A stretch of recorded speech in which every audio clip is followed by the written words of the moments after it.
இந்த வீடியோவை பார்க்குறவங்க எல்லாருக்கும் நான் முன்னாடியே ஒரு விஷயம் சொல்லணும்னு நினைக்கிறேன். எனக்கு இந்த கிளி ஜோசியம், ராசி பார்க்குறது, ராசி பலன், நட்சத்திரம் இதில் துளி கூட நம்பிக்கை இல்லைன்றத ரொம்ப தெள்ள தெளிவாக ஆணித்தரமாக பார்த்துக்கிறேன்.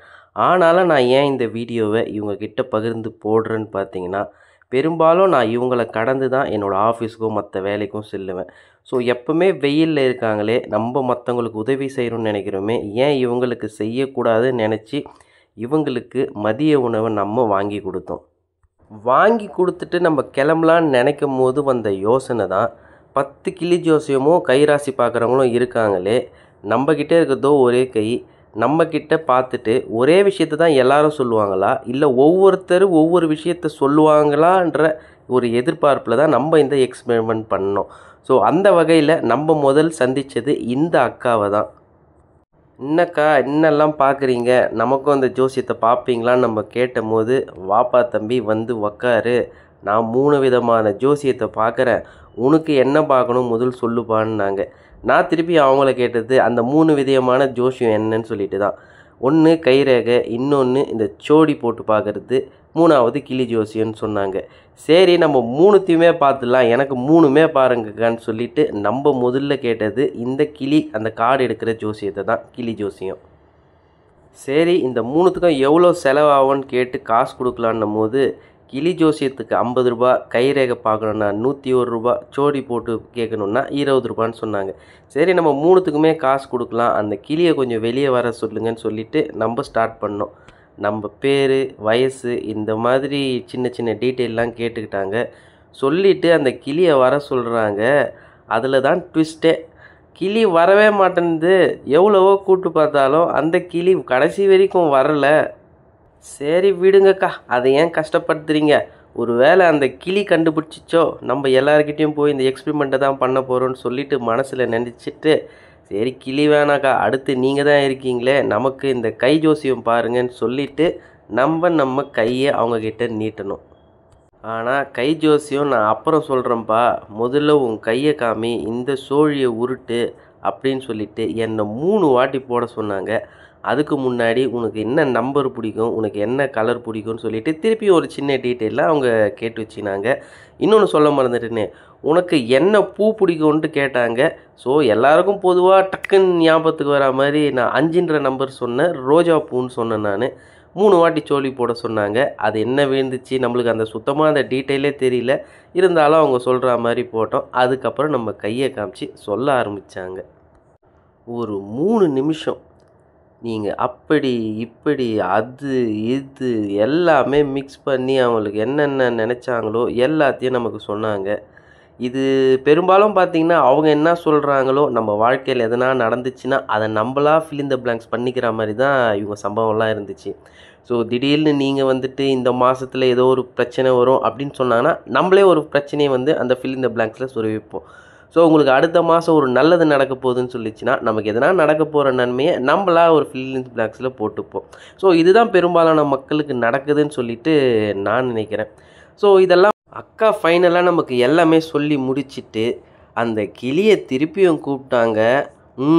அப்போ கூட அந்த கிளி வரலையே, என்ன நினச்சிச்சின்னு தெரிலங்க. அந்த கிளி கடைசி வரைக்கும் வரலை, ஒரு டிசப்பாயின்மெண்ட்டு தான் வச்சுக்கோங்க. அப்புறம் கடைசியாக அந்த அக்கா கேட்டாங்க, உங்களுக்கு எதனா டவுட் இருந்தால் நீங்கள் கேளுங்கன்னு சொல்லிட்டு. நமக்கு தான் எந்த டவுட்டுமே இல்லையே, ஸோ நம்ம அவங்கள கேள்வி கேட்க ஆரம்பித்தோம். பூர்வீக ஜோசிக்காரங்களா நீங்கள்? ஓகே, எத்தனை 20 வருஷமாக பண்ணிட்டுருக்கீங்க. இது எப்படிக்கா பிடிச்சி பண்ணுறீங்களா இல்லை வருமானத்துக்காக பண்ணுறீங்களா? இதெல்லாம் பரம்பரை தொழில், அதனால பிடிச்சி பண்ணுறீங்க. இதுதான் சொல்லணுன்ட்டு சொல்லுவீங்களா இல்லை உங்களுக்கு எப்படி தெரியுது? உங்களுக்கு எங்கேருந்து வரும்? மனசில் அப்படியே தோணும் போது அப்படியே ஓகே, அது வர வரைக்கும் உங்களுக்கு கரெக்டாக இருக்கும். பெரும்பாலும் மக்கள் என்ன சொல்லுவாங்க, கரெக்டாக வருதுன்னு சொல்லுவாங்க. இப்போ வரவங்களே திருப்பி வருவாங்களா இல்லை புது ஆளுங்க தான் வராங்களா? எல்லா ஆளுங்களும் கலந்து, புது ஆளுங்க வருவாங்க, பழைய ஆளுங்க வருவாங்க. பழகிட்டவங்க வந்து வேற ஆளுக்கிட்ட போக மாட்டாங்க, புது ஆளுங்க திடீர்னு வரவங்க அவங்க பழகிட்டாங்க. சரி இந்த அக்கா கிட்ட கேட்டு முடிச்சிட்டோம். அடுத்து இந்த அண்ணன் கிட்ட கேட்கலாம். வீடியோவை பார்த்தவொடனே அண்ணன் எனக்கு பார்க்கவே மாட்டேன்னு சொல்லிட்டாரு. என்ன நினச்சாருன்னு தெரியல. கிளி ஜோசியமும் கிடையாது, நான் எதுவுமே உங்களுக்கு பார்க்க மாட்டேன்னு ரொம்ப ஸ்ட்ரிக்டாக சொல்லிட்டாரு. இன்னொருத்தர் பார்த்தீங்கன்னா நம்ம வந்தவொடனே அந்த பேப்பர் பொட்டி பொடுக்க எல்லாத்தையும் எடுத்துகிட்டு கிளம்ப ஆரம்பிச்சிட்டாங்க. ஸோ நம்ம கேமராவோட பவர்னு வச்சுக்கோங்க. யாருமே நம்மளுக்கு பார்க்க மாட்டேன்னு சொல்லிட்டு நம்ம கடைசியாக போனவர் தான் இந்த அண்ணன். ஸோ ரூ. 20 ரூ. 50 ரூபான்னு சொல்லிட்டு நமக்கு ரேட் ஃபிக்ஸ் பண்ணார். வழக்கம் போல் நம்ம அந்த 3த்தையும் செய்கிறோன்னு சொன்னோம். இதில் ஒரு நல்ல விஷயம் என்னன்னு பார்த்தீங்கன்னா, இந்த கிளி நம்ம காடை எடுக்க வந்துச்சு. கிளி வந்து நமக்கு எடுத்து கொடுத்த கார்டு பார்த்திங்கன்னா, விநாயகர் போட்ட அந்த கார்டு தான் வந்துச்சு. ஸோ அண்ணன் நமக்கு சொல்ல ஆரம்பித்தார். ஸோ இவரும் அந்த அக்கா மாதிரியே எல்லா டேட்டாவும் நம்மக்கிட்ட வாங்கிட்டார். உங்களுக்கு என்ன நம்பர் பிடிக்கும், என்ன பூ பிடிக்கும், உங்கள் பேர் என்ன, உங்கள் வயசு என்ன, ஸோ இந்த டீட்டெயிலாம் வாங்கிட்டார். ஸோ இவரும் வந்துட்டு நம்மளை இந்த கார்டு சொல்கிறதுக்கு முன்னாடி அந்த ஸ்டோரியை போட்டு பார்க்க சொன்னார். ஆனால் அந்த அக்கா மாதிரி இவர் 3 வாட்டி சொல்லலை, ஒரு வாட்டி தான் நம்மளை போட்டு பார்க்க சொன்னார். ஆனால் நம்ம என்ன தான் இவ்வளோ விஷயத்த சொன்னாலும் ஒரு உண்மையை சொல்லி தான் ஆகணும்.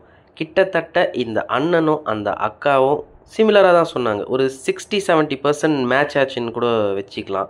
ஸோ இது எல்லாருக்கும் இவங்க இப்படி தான் சொல்லுவாங்களா, இல்லை ரேண்டமாக குத்துமதிப்பாக சொல்லுவாங்களான்னு சொல்லிட்டு நம்மளால் அது கணிக்க முடியல. பட் அவங்க சொல்லும் போது நல்லா தான் இருந்துச்சு. எல்லாத்தையும் சொல்லி முடிச்சுட்டு கிளி மட்டும் கார்டு எடுத்தால் போதாது, நீங்களும் கிளியாகவே மாறி கார்டு எடுங்கன்னு சொல்லிவிட்டு அண்ணன் என்ன ஒரு கார்டு எடுக்க சொன்னார். ஸோ இந்த கார்டில் இப்போ வந்தது பார்த்தீங்கன்னா லார்ட் சிவபெருமான் தான் வந்தார். ஸோ அந்த கார்டை பார்த்துட்டு அண்ணன் உங்களுக்கு எல்லாமே சூப்பராக இருக்குது, உங்களுக்கு யாரும் அசைச்சிக்க முடியாதுன்னு 3 வாட்டி சொல்லிவிட்டு நம்மளை பூஸ்ட் பண்ணிட்டாரு. ஸோ இந்த அண்ணனையும் நம்மளுக்கு ஒரு சில கேள்வி கேட்கலாமா சொல்லிட்டு நம்ம கேள்வி ஆரம்பித்தோம். எத்தனை வருஷமாக நான் இந்த தொழிலில் இருக்கீங்க? நான் இந்த தொழிலில் வந்து ஒரு 6-7 வருஷமாக இருக்கீங்க. இதே நான் பரம்பரை தொழிலாக செய்கிறீங்களா, இல்லை பரம்பரை தொழிலா? இது எப்படின்னா அந்த வாழ்வாதாரத்துக்காக பண்ணுறீங்களா, இல்லை பிடிச்சி பரம்பரை தொழில்னு அதை அப்படியே எடுத்துகிட்டு போகணுன்னு பண்ணுறீங்களா? பரம்பரை தொழில்னு எடுத்துகிட்டு போகிறீங்க. இந்த வருமானம் உங்களுக்கு கை கொடுக்குதுங்களா வாழ்க்கைக்கு?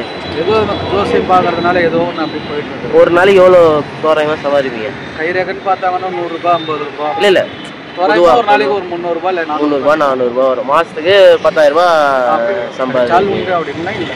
ஓகே, நீங்கள் வேலூரேவா? இல்லை, இந்த வருமானம் உங்களுக்கு போதுமானதாக இருக்கா வாழ்க்கைக்கு? கண்டிப்பாக இருக்கு, வருமானம் தான். ஆனால் இருந்தாலும் வேறு எதுவும் தொழில் தெரியாது. இது பரம்பரையாக பார்க்கணும். இருக்கிறது சந்தோஷமாக வாழ்ந்துட்டு இருக்கீங்க, எந்த பிரச்சனையும் இல்லாமல், அதுக்காக பண்ணிருக்கீங்க. சரி, இப்போ இதெல்லாம் நடக்க போகுது இவங்களுக்குன்னு சொல்லிட்டு நீங்கள் எப்படி கணிக்கிறீங்க? இது அதாவது முன்னோர்கள் நம்மளுக்கு சொல்லித்தராங்க. சரி, இந்த தெய்வம் வந்தால் இந்த வாக்கு, ஓகே, அம்மன் வந்தால் இந்த வாக்கு, இப்போ வந்தால் இந்த வாக்கு. Forest department okay okay. அந்த சீட்டெல்லாம் எடுக்க முடியாதாண்ணா? வீடியோவை மொத்தம் முழுசாக பார்த்துட்டிங்க. ஸோ இதுலேருந்து நம்ம ஒரு கன்க்ளூஷன் சொல்லி ஆகணும் இல்லைங்களா? ஸோ இதை வந்து நம்புகிறோமா நம்பலையா, இது உண்மையா பொய்யா, இதெல்லாம் வந்து ஒரு தனியாக ஒரு இடத்துல எடுத்து வச்சுட்டு இவங்களோட வாழ்க்கை எப்படி இருக்குது, இவங்களும் இதனால் சந்தோஷப்படுறாங்களா, கஷ்டப்படுறாங்களா, கஷ்டத்துக்காக தான் இந்த வேலை செய்கிறாங்களா, இல்லை இவ்வளோ கஷ்டத்துலேயும் இந்த வேலை செய்கிறாங்களான்னு சொல்லிட்டு நம்ம எப்படி எடுத்துக்கிறதுனே தெரியல. என்ன தான் இருந்தாலும் இவங்களோட வாழ்க்கைலாம் ரொம்ப கஷ்டமான வாழ்க்கை தான். ஸோ இந்த மாதிரி மக்களுக்கு கண்டிப்பாக உதவி செய்யணும். அரசும் ஏதோ ஒரு வகையில் இவங்களுக்கு உதவணும்னு சொல்லிட்டு நம்ம யூடியூப் சேனல் சார்பாக இவங்க வாழ்க்கைக்கான கோரிக்கையை நம்ம அரசுக்கிட்ட வைக்கலாம். மக்களாகிய உங்ககிட்டையும் சொல்கிறேன், இவங்க ஒரு 20 ரூபா 50 ரூபா கேட்டாங்கன்னா கொஞ்சம் மனசு வந்து நீங்களும் அந்த காசை கொடுத்துருங்க. இவங்கக்கிட்ட பேரெல்லாம் பேச வேணாம். முடிஞ்சால் ஒரு 50 ரூபா 100 ரூபாவாக கொடுத்துருங்க, ஒரு சாப்பாடு வாங்கி கொடுங்க. கண்டிப்பாக அதிலேயே அவங்க சந்தோஷம் அடைவாங்க. இந்த பதிவு உங்களுக்கு பிடிச்சிச்சின்னா எங்களுக்கு உங்கள் ஆதரவு கொடுங்க. நாங்கள் உங்களை கேட்குறதெல்லாம் உங்களோட ஆதரவு மட்டும்தான், அது பணமாக இல்லை, எப்படியும் இல்லை. சப்ஸ்கிரைப் பண்ணுங்கள், எங்கள் வீடியோ முழுசாக பாருங்கள்.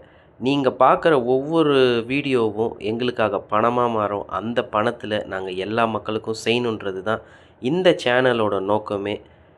அதை மேலும் மேலும் எங்கள் பதிவில் நீங்கள் பார்ப்பீங்க. நாங்கள் போட போகிற ஒவ்வொரு வீடியோலையும் நாங்கள் எந்த அளவுக்கு மக்களுக்கு ஹெல்ப் பண்ணுறது நிச்சயமாக உங்களுக்கு தெரிய தான் வரப்போகுது. ஸோ எங்களை சப்போர்ட் பண்ணுங்கள், சப்ஸ்கிரைப் பண்ணுங்கள், லைக் பண்ணுங்கள், ஷேர் பண்ணுங்கள். உங்களுக்கு எதனா சொல்லணும்னு தோணுச்சுன்னா மறக்காமல் கமெண்ட் பண்ணுங்கள்.